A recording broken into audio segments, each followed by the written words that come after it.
ብፁዕ ቅዱስ አቡነ ማትያስ ቀዳማዊ ፓትርያርክ ርዕሰ ሊቃነ ጳጳሳት ዘኢትዮጵያ ሊቀ ጳጳስ ዘአክሱም ወእጨጌ ዘመንበረ ተክለ ሃይማኖት ባሳለፍናቸው ተከታታይ ቀናት የተከበሩት በዓላት በተሳካ ሁኔታ እንዲጠናቀቁ አስተዋጽኦ ለነበራቸው ሁሉ ጥር 15 ቀን 2018 ዓ.ም ምስጋናቸውን አቅርበዋል። ቅዱስነታቸው በሸገር ሀገረ ስብከት በኮየ ፈጨ ክፍለ ከተማ በፋንታ መድኃኔ ዓለም ደብር በከተራ በዓል ላይ ሕይወታቸውን ላጡ ኦርቶዶክሳውያንም ሐዘናቸውን ገልጸዋል። ቅዱስ ፓትርያርኩ ለበዓላቱ መሳካት ምስጋናቸውን፣ አደጋ ለደረሰባቸው ደግሞ ሐዘናቸውን በገለጹበት ጊዜ ብፁዕ አቡነ ዲዮስቆሮስ የቅዱስ ሲኖዶስ ዋና ጸሐፊ፣ የራያ አህጉረ ስብከት ሊቀ ጳጳስ፣ ብፁዕ አቡነ ሳዊሮስ የጠቅላይ ቤተ ክህነት ዋና ሥራ አስኪያጅ፣ የደቡብ ምዕራብ ሸዋና የሸገር ከተማ አህጉረ ስብከት ሊቀ ጳጳስን ጨምሮ የተለያዩ የቅድስት ቤተ ክርስቲያናችን የሥራ ኃላፊዎች ተገኝተዋል። እግዚአብሔር አምላካችን ሁሉንም ነገር አስተካክሎ በዓላቱን ስላስፈጸመን የተመሰገነ ይሁን። በዓላቱ ልደቱም፣ ጥምቀቱም፣ ቃና ዘገሊላውም ሁሉም እነዚህ በዓላት በሰላም ተከናውነዋል። በዚህም እግዚአብሔር አምላካችን የተመሰገነ ይሁን።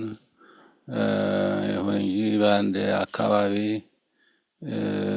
የተወሰኑ ልጆቻችን አንድ 4 ልጆቻችን በጥንቃቄ ጉድለት ሕይወታቸው በማለፉ በጣም እናዝናለን።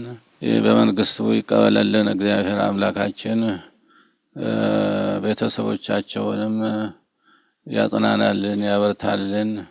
ለወደፊቱም ጥንቃቄ ያስፈልጋል። በእውነቱ እንደዚህ አይነቱ አደጋ እንዳይደርስ ጥንቃቄ ሊደረግ በጣም ያስፈልጋል። ቅዱሳን በዓላት በጥሩ ሁኔታ መፈጸማቸው በውስጥም ያሉ በውጭም ያሉ ኢትዮጵያውያን በሙሉ በየአጥቢያ ቤተ ክርስቲያናቱ በጥሩ ሁኔታ በመከናወናቸውም ብፁዓን አባቶች አስረድተውኛል።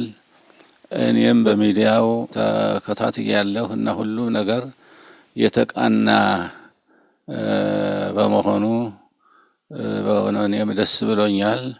ብፁዕ ቅዱስ አቡነ ማትያስ ቀዳማዊ ፓትርያርክ ርዕሰ ሊቃነ ጳጳሳት ዘኢትዮጵያ ሊቀ ጳጳስ ዘአክሱም ወእጨጌ ዘመንበረ ተክለ ሃይማኖት በክብረ በዓላቱ ላይ ያልተገኙት ባጋጠማቸው የጤና ችግር ምክንያት መሆኑን ጠቁመው አሁን በመልካም ጤንነት ላይ እንደሚገኙ ገልጸዋል።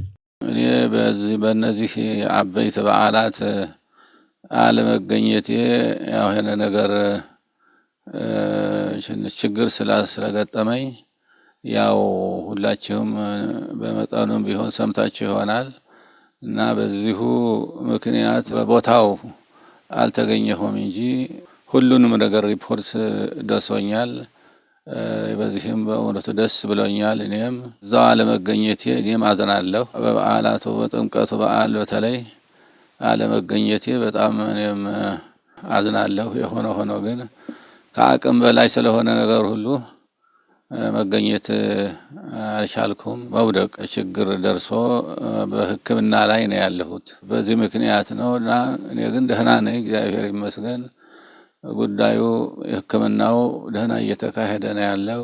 ስለዚህ የሁላችሁም በውጭም በውስጥም ያላችሁ ወገኖቼ በእውነቱ በጣም እንዳሰባችሁ ጉዳይ እንዳሳሰባችሁ እሰማለሁ። ስለ ሐሳባችሁ ስለ መጨነቃችሁ በእውነቱና ግን ደህና ነኝ። እነዚህን አበይት በዓላት በተለመደ ስላላደረግን ምክንያቱም ጤና ጉድለት ነው እንጂ እኔ በእውነቱ ደህና ነው ያለሁትና በዚሁ ምክንያት ሁላችሁም ያው በጸሎታችሁ እንደ አስቡን። ደህና ሁኔታ ላይ እየደረስኩ ነው ያለሁት። አሁን ቅዱስነታቸው በመጪዎቹ በዓላት ላይ ልክ እንደ ወትሮ ሁሉ አባታዊ ቡራኬ ለመስጠት እግዚአብሔር አምላክ እንደሚያበቃቸው ባለሙሉ ተስፋ መሆናቸውንም በዚሁ ጊዜ አመላክተዋል። እግዚአብሔር አምላክ ለሚመጣው ደግሞ በሰላም አቆይቶ ደረግ የሚገባውን ልንፈጽም ያድርግልን እና እግዚአብሔር አምላክ በቸርነቱ ይጠብቀን። ሁሉም ነገር መቼም የተሟላ የቅዱሳን በዓላት እንደዚሁ ለሚመጣው ዓመት በሰላም እንደምናከብር ተስፋችን ነውና እግዚአብሔር ይስጥልኝ፣ እግዚአብሔር ይባርክልኝ። ሁሉም ነገር በደህና በመፈጸማችሁ አባቶች፣ ወንድሞች፣ እህቶች ሁሉም በትክክል በተቃና ሁኔታ በመፈጸማችሁ እኔም ደስ ብሎኛል እና እግዚአብሔር ይባርካችሁ። እኔ ደህና ነኝ። ያው በተቻለ እንግዲህ ቀስ በቀስ ህመሙም እየተቃለለ ነው ያለው። በዚህ እንግዲህ እግዚአብሔር ፍጻሜውን ያሳየን እና እግዚአብሔር ይስጥልኝ። እንኳን እግዚአብሔር ሁላችን በሰላም አደረሰን። በዓላቱንም እንኳን በሰላም አስፈጸመን። አሜን።